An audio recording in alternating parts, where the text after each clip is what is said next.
Good morning, all. Today we are going to learn 9th Standard Geography Chapter 3.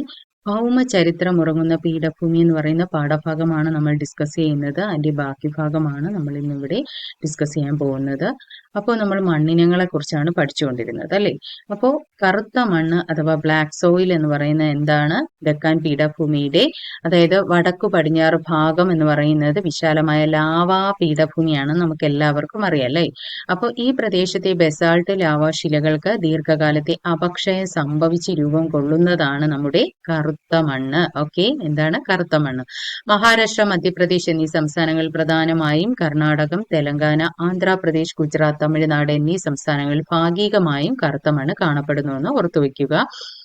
ഈ മണ്ണ് ഓരോ സ്ഥലങ്ങളിൽ ഓരോ പേരിലാണ് അറിയപ്പെടുന്നതെന്നും ഓർത്തുവെക്കുക. ഓക്കെ, അപ്പൊ അതാണ് കറുത്ത മണ്ണ്. അടുത്തത് ചെമ്മണ്ണ് എന്ന് പറയുന്നത് എന്താണെന്ന് നോക്കുക. അതായത് ഉപദ്വീപീയ പീഠഭൂമിയിലെ പ്രാചീന പരൽ രൂപ കായാന്തരിത ശിലകൾക്ക് അപക്ഷയം സംഭവിച്ചാണ് നമ്മുടെ ഈ ചെമ്മണ്ണ് അഥവാ റെഡ് സോയിൽ ഉണ്ടാകുന്നതെന്ന് ഓർത്തുവെക്കുക.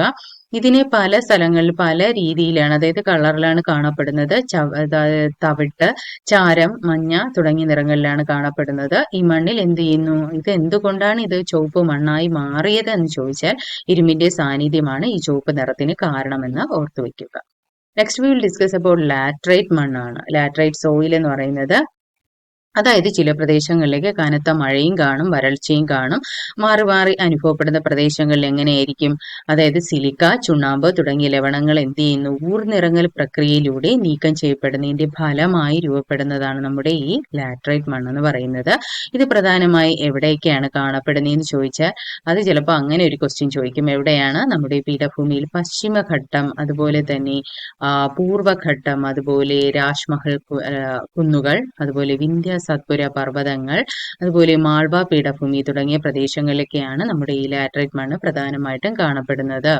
പൊതുവെ ഫലപുഷ്ടി കുറഞ്ഞ മണ്ണിനം കൃഷിയോഗ്യമല്ലെങ്കിലും വളപ്രയോഗത്തിലൂടെയൊക്കെ ആളുകൾ എന്ത് ചെയ്യുന്നു? തേയില, കാപ്പി, റബ്ബർ, അടയ്ക്ക തുടങ്ങിയ തോട്ടവിളകൾക്കായി ഈ ലാറ്ററൈറ്റ് മണ്ണ് വൻതോതിൽ പ്രയോജനപ്പെടുത്തുന്നുണ്ട് എന്നും ഓർത്തുവെക്കുക. എന്താണ് പർവ്വത മണ്ണ് അഥവാ മൗണ്ടൈൻ സോയിൽ എന്ന് നോക്കാം. ഓക്കെ, ദക്ഷിണേന്ത്യയിൽ പർവ്വത മണ്ണ് കാണപ്പെടുന്നത് പശ്ചിമഘട്ട, പൂർവ്വഘട്ട മലനിരകളിലാണ് ഈ പർവ്വത മണ്ണ് കാണപ്പെടുന്നത്. അതായത് കർണാടകം, തമിഴ്നാട്, കേരളം എന്നീ സംസ്ഥാനങ്ങളിൽ തോട്ടവിളകൾക്ക് പ്രത്യേകിച്ച് തേയില, കാപ്പി, സുഗന്ധദ്രവ്യങ്ങൾ, ഉഷ്ണമേഖല, പഴവർഗ്ഗങ്ങൾ എന്നിവയുടെ കൃഷിക്ക് പർവ്വത മണ്ണ് വളരെയധികം അനുയോജ്യമാണെന്ന് ഓർത്തുവെക്കുക. അതുപോലെ തന്നെ നമ്മൾ അടുത്ത് ഡിസ്കസ് ചെയ്യുന്നത് ലെറ്റസ് സി ഉപദ്വീപീയ പീഠഭൂമിയിലെ കൃഷി എന്ന് പറയുന്നത് എന്തൊക്കെയാണെന്ന് നോക്കാം.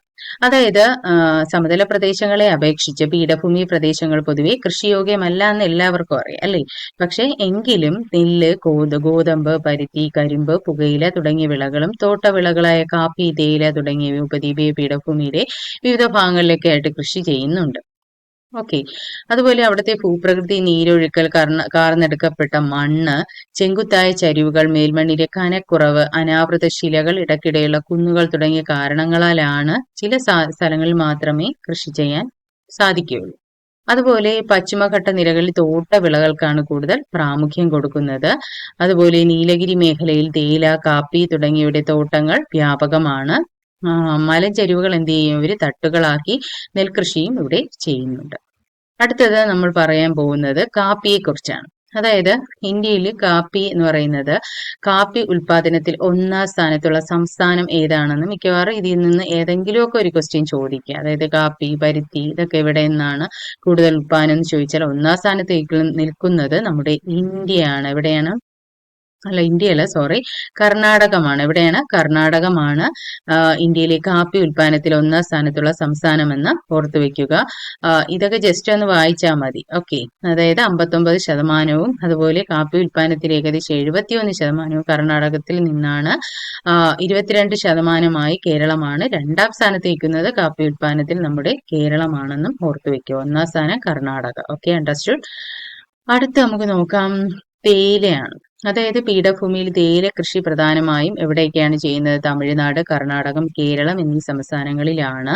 അതുപോലെ നീലഗിരി കുന്നുകളിലും പശ്ചിമഘട്ട മലനിരകളിലുമായി ഇത് സംസ്ഥാനങ്ങളിലായി ഇത് വ്യാപിച്ചു കിടക്കുന്നു എന്ന് നമുക്കറിയാം അല്ലെ. അപ്പൊ ഇവിടെ 25%, അതുപോലെ 44% ഈ മേഖലയിലാണ് കൃഷി ചെയ്യുന്നത്. പിന്നെ ധാരാളം തൊഴിലാളികൾ ഇവിടെ കൃഷി ചെയ്യുന്നു. ജസ്റ്റ് ഒന്ന് വായിച്ചു വെക്കുക. അടുത്ത ആദ്യമായി ആരാണ് ഇന്ത്യയിൽ കാപ്പി കൃഷി ആരംഭിച്ചത്, അല്ലെങ്കിൽ കാപ്പി കുരു കൊണ്ടുവന്നത് ആരാണെന്ന് ചോദിച്ചാൽ നമ്മുടെ മുസ്ലിം പുരോഹിതനായിരുന്ന ബാബാബുദാനാണ്. ആരാണ്? ബാബാബുദാനാണ് അറേബ്യയിൽ നിന്ന് 7 കാപ്പിക്കുരുകൾ കൊണ്ടുവന്ന് ഇന്ത്യയിൽ എത്തിച്ചത്. അതിനുശേഷമാണ് പിന്നെ കാപ്പി കൃഷി വികസിച്ചതെന്നും ഓർത്തു വയ്ക്കുക. അടുത്തത് കരിമ്പ്. കരിമ്പ് എന്ന് പറയുന്ന ഉത്തരേന്ത്യൻ സമതലങ്ങളിലാണ് കൂടുതൽ കരിമ്പ് കൃഷി ഉള്ളതായിട്ട് അറിയപ്പെടുന്നത്. ഇവിടുത്തെ കാലാവസ്ഥ ഒരുക്കിയിരിക്കുന്നത് കരിമ്പ് കൃഷിക്ക് ഏറ്റവും അനുകൂലമായ കാലാവസ്ഥയാണ്. ഡെക്കാൻ പീഠഭൂമി പ്രദേശത്താണ്. ഇവിടുത്തെ അനുകൂല ഘടകങ്ങൾ എന്താണ്? അവിടുത്തെ കറുത്ത ലാവ മണ്ണുണ്ട്, അതുപോലെ ഉഷ്ണമേഖലാ കാലാവസ്ഥയും ദീർഘമായ വിളവെടുപ്പ് കാലമുണ്ട്.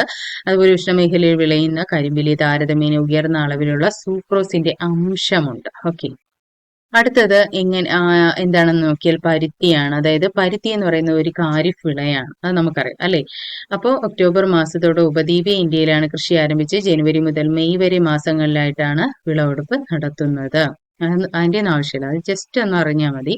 അതായത് ഈ പരുത്തി കൃഷി, അതായത് ഡെക്കാൻ മാൾവ പീഠഭൂമി പ്രദേശങ്ങളിലൊക്കെ കറുത്ത മണ്ണ്. അപ്പോൾ പരുത്തി കൃഷിക്ക് ഏറ്റവും അനുയോജ്യമായ മണ്ണ് ഏതെന്ന് ചോദിച്ചാൽ നമ്മുടെ കറുത്ത മണ്ണാണ്. അതുപോലെ രാജ്യത്തെ ആകെ ഉൽപാദനത്തിൽ 1ാം സ്ഥാനം എന്ന് പറയുന്നത്, പരുത്തി ഉൽപാദനത്തിൽ 1ാം സ്ഥാനം എന്ന് പറയുന്നത് നമ്മുടെ ഗുജറാത്താണ്.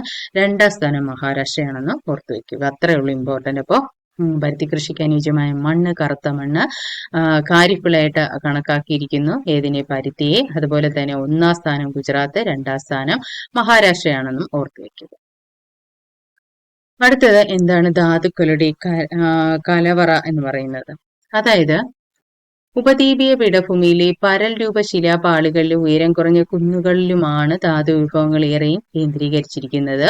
ഛോട്ടാ നാഗ്പൂർ പീഠഭൂമി ധാതുക്കളുടെ ഹൃദയഭൂമി. അപ്പൊ ധാതുക്കളുടെ ഹൃദയഭൂമി എന്നറിയപ്പെടുന്നത് എവിടെയാണ് എന്ന് ചോദിച്ചാൽ എവിടെയാണ്? ഛോട്ടാ നാഗ്പൂർ എന്ന് ഓർത്തു വെക്കുക. പിന്നെ അതുപോലെ തന്നെ ജാർഖണ്ഡ്, പശ്ചിമ ബംഗാൾ, ഒഡീഷ സംസ്ഥാനങ്ങളിലായി വ്യാപിച്ചു കിടക്കുന്ന ഛോട്ടാ നാഗ്പൂർ ഒഡീഷ പീഠഭൂമിയാണ്. അപ്പോൾ ഇവിടെയൊക്കെയാണ് ഛോട്ടാ നാഗ്പൂർ ഒഡീഷ പീഠഭൂമി വ്യാപിച്ചിരിക്കുന്നതെന്ന് ചോദിച്ചാൽ ജാർഖണ്ഡ്, അതുപോലെ തന്നെ പശ്ചിമ ബംഗാൾ, ഒഡീഷ സംസ്ഥാനങ്ങളിലാണ് ഛോട്ടാ നാഗ്പൂർ ഒഡീഷ പീഠഭൂമി വ്യാപിച്ചു കിടക്കുന്നതെന്ന് ഓർത്തു വയ്ക്കുക. അപ്പോൾ ഇന്ത്യയിലെ ഏറ്റവും സമ്പന്നമായ ധാതു മേഖല എന്നും ഇവിടെ അറിയപ്പെടുന്നുണ്ട്. അതായത് കൽക്കരി, ഇരുമ്പയിര്, അതുപോലെ മാംഗനീസ്, മൈക്ക, ബോക്സൈറ്റ്, ചെമ്പ് തുടങ്ങി ധാരാളം ലോഹ ധാതുക്കളാൽ സമൃദ്ധമാണ് ഇവിടെ. അപ്പോൾ ഇന്ത്യയിലെ ഏറ്റവും സമ്പന്നമായ ധാതു മേഖലയെന്നും ഇവിടെ അറിയപ്പെടുന്നുണ്ട്. ധാതു വിഭവങ്ങളുടെ ലഭ്യതയ്ക്കനുസരിച്ച് ഉപദ്വീപീയ പീഠഭൂമി വിവിധ ധാതു മേഖലകളായിട്ട് തിരിച്ചിട്ടുണ്ട്. ഓക്കെ, ഇവിടെ 2 പിക്ചർ കൊടുത്തിട്ടുണ്ട്. ഇരുമ്പയിര് ഖനി എന്നും കൽക്കരിപ്പാടം എന്ന് പറയുന്ന 2 കൊടുത്തിട്ടുണ്ട്. അതില് വടക്ക് കിഴക്കൻ പീഠഭൂമി പ്രദേശം. ഓക്കെ, അതായത് ഏറ്റവും വലിയ ധാതു മേഖല എന്നറിയപ്പെടുന്നത് എവിടെയാണെന്ന് നമ്മൾ പറഞ്ഞു? ഛോട്ടാ നാഗ്പൂർ ഒഡീഷ പീഠഭൂമികളാണ് അല്ലെ. ജാർഖണ്ഡ്, പശ്ചിമ ബംഗാൾ, ഒഡീഷ എന്നീ സംസ്ഥാനങ്ങളിലായി ഈ മേഖല വ്യാപിച്ചു കിടക്കുന്നുവെന്ന് നമ്മൾ പഠിച്ചു.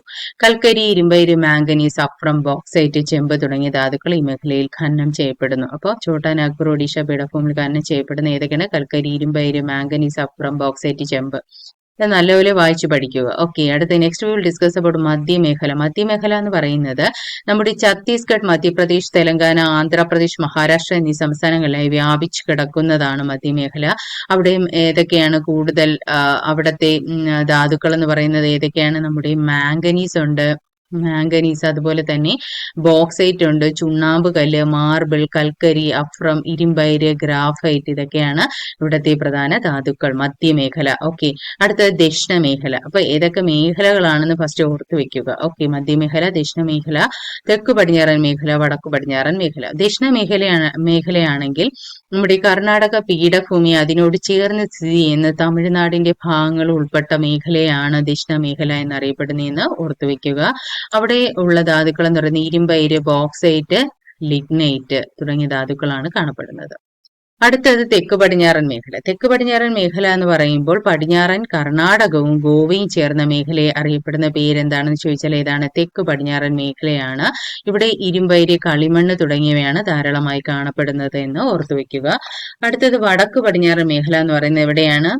ഇതൊക്കെ ചിലപ്പോൾ ഇങ്ങനെ ക്വസ്റ്റ്യൻ ചോദിക്കും. അതായത് രാജസ്ഥാനിലെ ആരവല്ലി നിരയും അതിനോട് ചേർന്ന് സ്ഥിതി ചെയ്യുന്ന ഗുജറാത്തിന്റെ ഭാഗങ്ങളും ചേർന്ന് കാണപ്പെടുന്ന മേഖല എന്ന് ചോദിച്ചാൽ ഏതാണ്? നമ്മുടെ വടക്കു പടിഞ്ഞാറൻ മേഖലയാണ് അല്ലെ.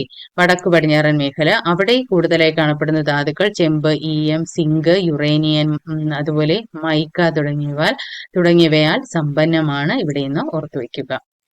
അപ്പോൾ എന്തൊക്കെയാണ് നമ്മൾ പഠിച്ചത്? ഏതൊക്കെ മേഖലകളാണെന്നാണ് നമ്മൾ പഠിച്ചത് അല്ലേ. അതായത് ഫസ്റ്റ് വടക്കു കിഴക്കൻ പീഠഭൂമി പ്രദേശം, അത് കഴിഞ്ഞിട്ട് ഏതൊക്കെയാണ്? മധ്യമേഖല, ദക്ഷിണമേഖല, അതുപോലെ തെക്ക് പടിഞ്ഞാറൻ മേഖല, വടക്കു പടിഞ്ഞാറൻ മേഖല, ഇതൊക്കെയാണ്. ഇവിടെ കൊടുത്തിട്ടുണ്ട്, ഒരു മാപ്പിൽ കൊടുത്തിട്ടുണ്ട്. ഇതൊക്കെയാണ് അതായത് ഇന്ത്യയുടെ ധാതു വിഭവങ്ങൾ. ഓക്കെ, ഇവിടെ കൊടുത്തിട്ടുണ്ട്. അതെല്ലാം കറക്റ്റ് ആയിട്ട് നിങ്ങൾ പഠിച്ചു വെക്കുക.